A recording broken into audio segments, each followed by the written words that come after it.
ಕರ್ನಾಟಕ ಕನ್ನಡ ಸಾಹಿತ್ಯ ಸಮ್ಮೇಳನಕ್ಕೆ ಕನ್ನಡದ ಅಭಿಮಾನಿಗಳು ಸಾರ್ವಜನಿಕ ರಂಗದಲ್ಲಿ ಸಾಕಷ್ಟು ಉದಾರತೆಯನ್ನು ಮೆರೆದಂಥ ರೇಣುಕಾ ದೇಸಾಯಿ ಅವರು ಸನ್ಮಾನ್ಯ ಮಾಜಿ ಸಚಿವರಾದಂಥ ವಿನಯ್ ಕುಲಕರ್ಣಿ ಅವರು ಸಚಿವರಾಗಬೇಕು.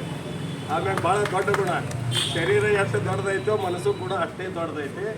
ಎಲ್ಲ ಕಾರ್ಯಕ್ರಮಗಳಿಗೂ ಕೂಡ ತಮ್ಮ ಕೈಲಾದ ಮಟ್ಟಿಗೆ ತಮ್ಮಲ್ಲಿ ಏನೈತೆ 5,000 ಇರಲಿ, 10,000 ಇರಲಿ, ಲಕ್ಷ ಇರಲಿ, ಆಯಾ ಕಾರ್ಯಕ್ರಮಗಳು ಹೆಂಗಿರ್ತಾವ ಹಂಗೆ ಮುಂದಿನ ಜಿಲ್ಲಾ ಸಮ್ಮೇಳನಕ್ಕೆ 50,000 ರೂಪಾಯಿ ಕೊಡುವ ಶಕ್ತಿ ಐತೆ.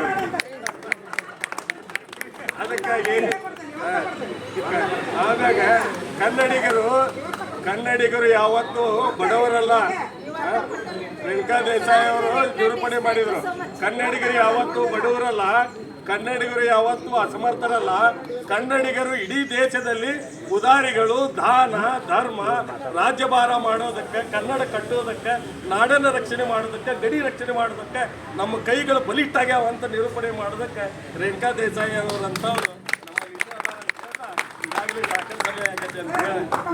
ಅಧ್ಯಕ್ಷರಿಗೆ ಈ ಒಂದು ಕಾರ್ಯಕ್ರಮ ನೀವದಿನ ಭಾಳ ಅಚ್ಚುಕಟ್ಟಾಗಿ ಮಾಡ್ಯಾರ.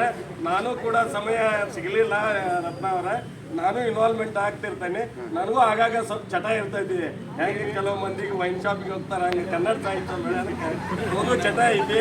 ಅದಕ್ಕಾಗಿ ನಾನು ಕೂಡ ಇದ್ರಲ್ಲಿ ನನ್ನ ಗುರುಗಳು ಅವ್ರ ಬಗ್ಗೆ ಮಾತಾಡ್ಬೇಕಾಯ್ತು. ನನಗೆ ವೇದಿಕೆಯಾಗಿ ಹಾಕಿದ್ರೆ ಭಾಳ ಚಂದ ಮಾತಾಡ್ತಿದ್ದೆ, ಆದ್ರೆ ಆಗಲಿಲ್ಲ. ನನ್ನ ಗುರುಗಳವರು ಭಾಳ ಪಕ್ವಾದಂಥವ್ರು. ಒಂದು ಪೇರದ ಹಣ್ಣು ಆದಾಗ ಎಷ್ಟು ರುಚಿ ಇರ್ತೈತಿ ಅಷ್ಟು ರುಚಿ KS ಕೌಶಲ್ಗೆ ಅವ್ರ ಕಡೆ ಇದೆ ಅಂತ ಇಂಥ ಒಳ್ಳೊಳ್ಳೆ ಪ್ರತಿಭೆಗಳನ್ನು ಗುರುತಿ ಅಧ್ಯಕ್ಷನ್ನು ಮಾಡೋದಕ್ಕೆ ನಾನು ಲಿಂಗರಾಜ್ ಅಂಗಡಿ ಅವರಿಗೆ, ಇಲ್ಲಿ ಸೇರಿದಂಥ ಎಲ್ಲ ಕನ್ನಡ ಮನಸ್ಸುಗಳಿಗೆ ಧನ್ಯವಾದಗಳನ್ನು ಹೇಳ್ತಾ, ನನಗೂ ಕೂಡ ಈ ಧ್ವಜಾರೋಹಣ ಕಾರ್ಯಕ್ರಮದಲ್ಲಿ ಯಾರು ಮಾತಾಡೋಕ್ಕೆ ಅವಕಾಶ ಧನ್ಯವಾದ ಹೇಳ್ತಾರೆ. ಜೈ ಹಿಂದ್, ಜೈ ಕನ್ನಡ.